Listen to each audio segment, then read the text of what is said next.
Hello! So, Claire Lee from Venue Queen was having a little bit of a challenge getting her new logo, which has a registered trademark and limited elements on it, up here in a Twitter header. No matter what she did to resize it, it was always chopping off either the beginning or the end of it.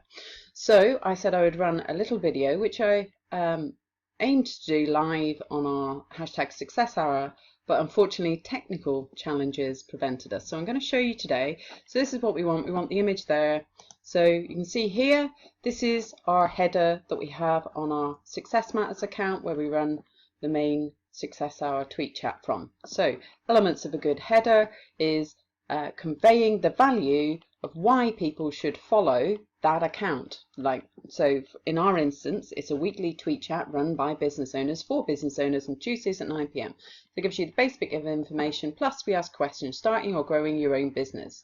We also have our logo and we have some images which represent, so if you're a business owner, you might be lost about what to do, and that's exactly what we help people do with Success Hour tweet chat. So that conveys all of that in the header. Now for Claire, for Venue Queen, we're just going to get her logo up at the moment in a header, and then I can help her work on developing a more complex design if she would desire. But I want to show how you can make sure that you have the right images in the right dimensions for the right size for your Twitter header. So I use an application called Canva. So this is the Twitter header that I have created in my Canva account, and you can see there it shows where the profile logo is going to go over, and it shows that the bottom bit is cropped off and the top bit is cropped off. So while Twitter might give you the exact sizes, it also crops off a little bit as well. So if we go back here, we can see there where you can see at the top where it shows, and then the bottom. Now for my purposes, it looks quite okay if the bottom of the laptop is chopped off, because the main element of the image is already conveyed. So that's fine, but we wanted to make sure that the logo wasn't chopped off or the bottom of the little man's feet weren't chopped off. So with Claire's situation, we want to make sure that her logo is in the full design. So now I'm in on Claire's Canva. So I'm going to create a design, and it gives me the options of what I can choose. So presentations, so that's if you wanted a PowerPoint slide, poster, Facebook cover, Facebook post, etc. Now we also have the different social media posts for the different platforms, which is great. But the Twitter header is actually in the social media and email headers section. And you can see there it is. So all we do is click on that, and it will open a canvas which is the right size for us to create the Twitter header that will work great for Claire. So I am just going to move this over so you can see the menu on the left hand side. So in Canva we have the option to upload our own images. So we want to upload Claire's logo file. Now the key thing when you are uploading any images in Canva or any other application to be used online, if there's a lot of lines or texts in it, you really need the logo to be in a PNG file. Can you see that?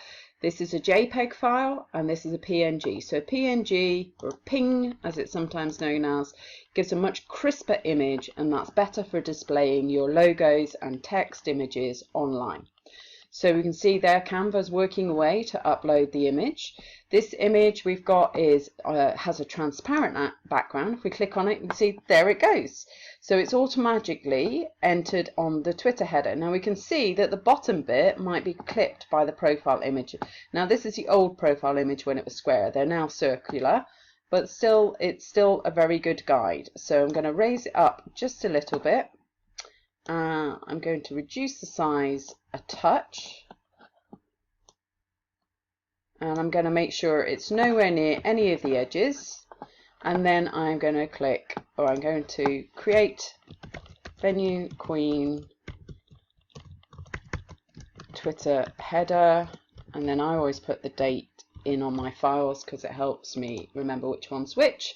So I've given it a file name, And now I'm going to download. So it's recommended it's download in ping. We definitely want ping, so we're going to download it.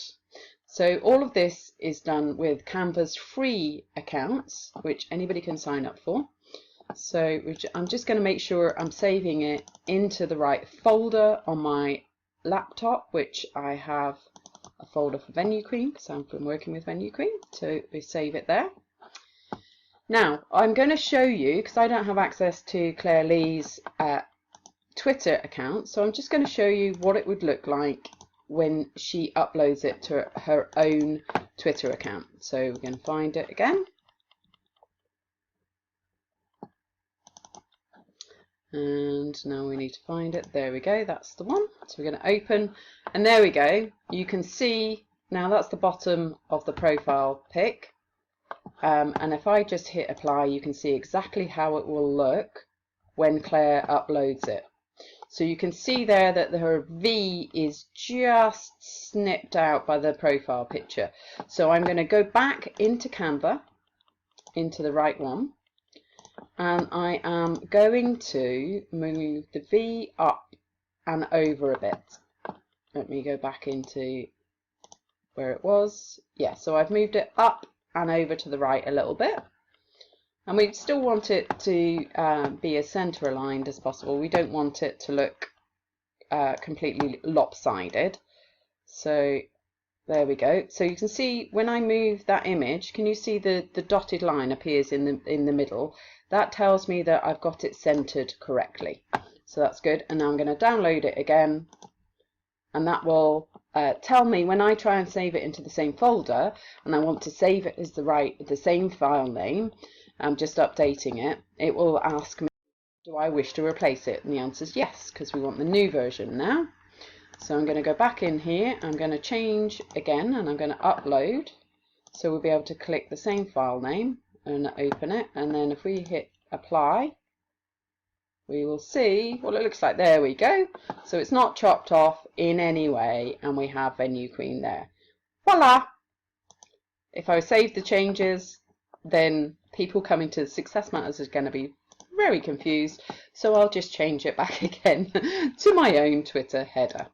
So I hope that has helped anybody that's trying to create a Twitter header that's the right size, which doesn't chop off any of the logo settings.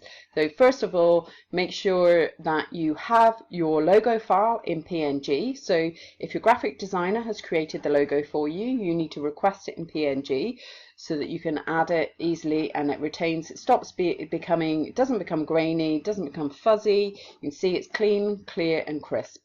Then you use that in your Twitter. Once you select your, in Canva, you select your Twitter header canvas, which creates roughly the right size. It's not 100% accurate, but it does give you a very good guide. As you can see, the first version I did, I just needed to tweak it slightly to make sure it was the right position. So I'm going to send that over to Claire to make sure she's got the right ping file, and later on you'll be able to see Venue Queen's new header, Twitter header. Thanks for listening. I hope that's been helpful. Please feel free to tweet me at Claire Boyles or @_Success Matters. I'm on Twitter. You can get me, and of course please do join in on our #Success Hour every Tuesday 9 to 10 p.m. Thanks.